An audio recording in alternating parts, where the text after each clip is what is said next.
MidDay Live on TV3. Let's go to one of our big stories we are looking at for you tonight, having to do with Ramsar site. So the Greater Accra Regional Security Council says structures on the Sakumo Ramsar site will no longer be demolished. This comes 3 weeks after the Security Council started some demolition at Klagong in the Tema West municipality. At a stakeholder engagement on Sunday, the Greater Accra Regional Minister Henry Quartey revealed that measures have rather been put in place to get the structures regularized. In July this year, the Greater Accra Regional Coordinating Council served notice to demolish all structures at the Sakumo Ramsar site. By next week, we will be coming to Ramsar site. RegSec members' lands will come full breach, and we want full details of what is happening there. So those of you on the Ramsar site, we are coming. We'll be there very soon. Later on October 19, some structures built along water courses at the Ramsar site at Klagong in the Tema West municipality were pulled down in an exercise carried out by the Greater Accra Regional Coordinating Council. The exercise, conducted with the support of the military, police and immigration service, was to reclaim the Ramsar site. A number of fence walls were pulled down. Structures which were also under development up to the lintel level were also demolished as part of a program to protect the remaining land space within the Ramsar. The Greater Accra Minister, Henry Quartey, explained the exercise has become necessary due to the level of encroachment. What the exercise is about today is to target buildings, or in fact, fence walls that have been erected in the core area, water. They are building in the water. So the men and women, as you see today, will have 3 phases of the work. Today, tomorrow, and day 3, they are going to bring down all the fence walls that are in the water. I'm sure you've been to see it. Once they've done that, there will be another critical assessment where the agency and the land, forestry, will now identify buildings that are still sited in the waterway. In what appears to be a U-turn, at the stakeholders' engagement on Sunday, November 6, 2022, the Greater Accra Regional Minister, Henry Quartey, revealed no building at Sakumo will be pulled down. I want to say here and now that not a single building will be demolished. We will go through some processes of discussions, and we will have this kind of meeting again in about 3 weeks' time, by which time we would have had a clear roadmap. So if you wake up in the morning and you find somebody demolishing somebody's house, mole, security intelligence agencies are here. They work with instructions. They will be there to assist Lands Forestry Commission to go through some processes. But I can tell you that not even one building will be touched. He added measures have rather been put in place to get the structures regularized. Regional Coordinating Council, we don't have the powers on the locals to do regularization. But one thing I can assure you, regularization, inshallah. Because as it stands now, you have over 4,000 houses. They are built already. The Sakumo Ramsar site covers an area of 1,365 hectares with surrounding catchment area of about 27,634 hectares.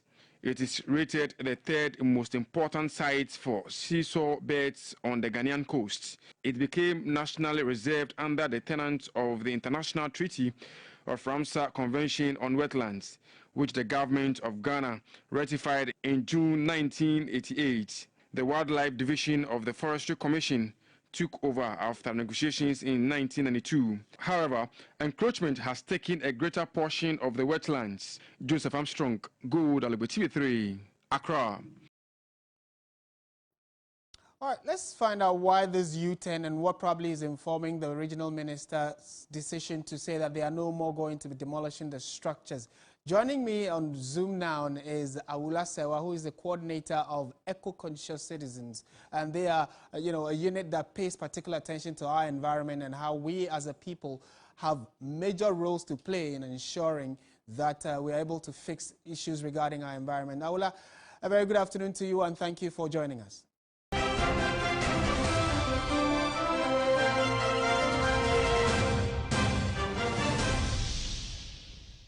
Yeah, welcome back to MidDay Live on TV3. Let's go back to our earlier story having to do with developments about the Ramsar site and government's decision not to demolish the structures there anymore. I hope we have a better connection to Awula Serwah now. Madam, good afternoon, if you can hear me.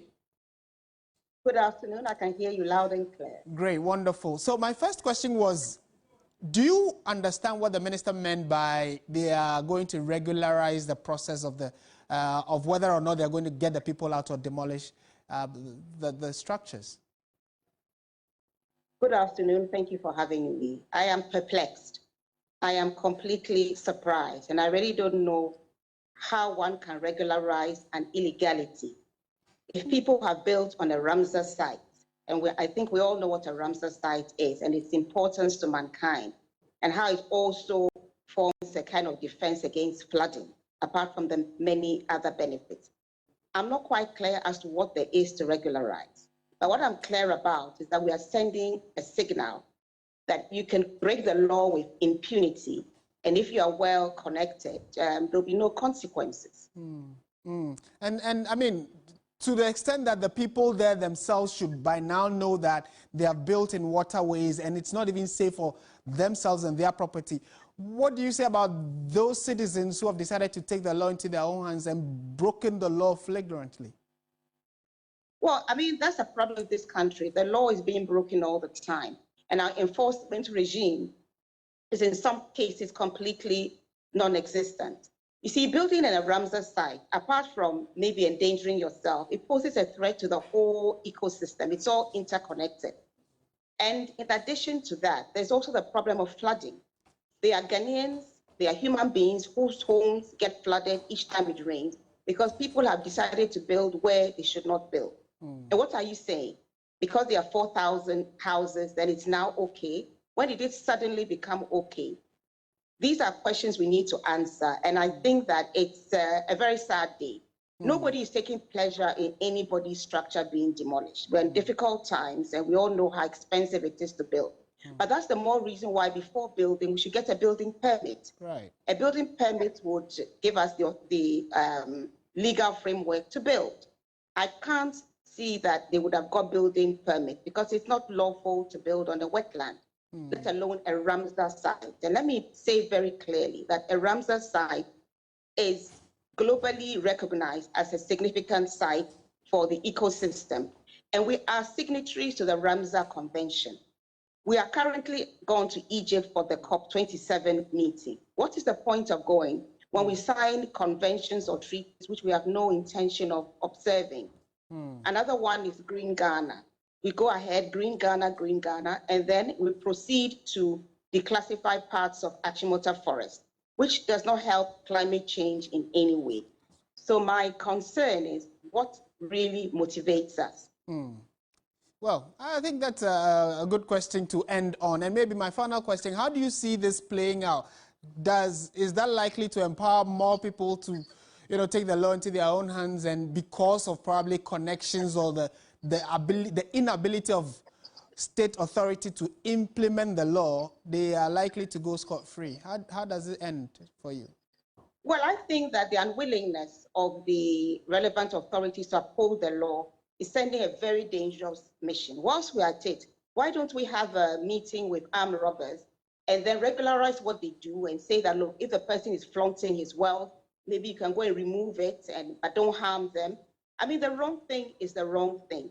And the point I'm making is that by building on Ramsar sites, you're not just endangering yourself, you're endangering other people and the whole interconnected ecosystem. So I think it sends a very dangerous system. And that is why we have Galamsey going on with impunity. That's why we have felling of trees with impunity. That's why there's such lawlessness, because when you are well connected, you can do what you like and get away with it.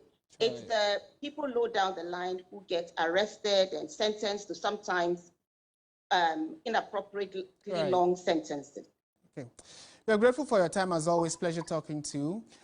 Thank you for your time, Awula Serwah. I mean, for those of you who are watching as well, what are your thoughts on this? We'll be happy to hear your thoughts on this and how we collectively can help save our environment from further destruction. Like she mentioned, we are currently at COP27 in Egypt. Our president is there, but it looks as though issues regarding the environment, Ghana is not doing much in that regard. We'll wait and see what the president will be saying at that meeting and bring it to you subsequently.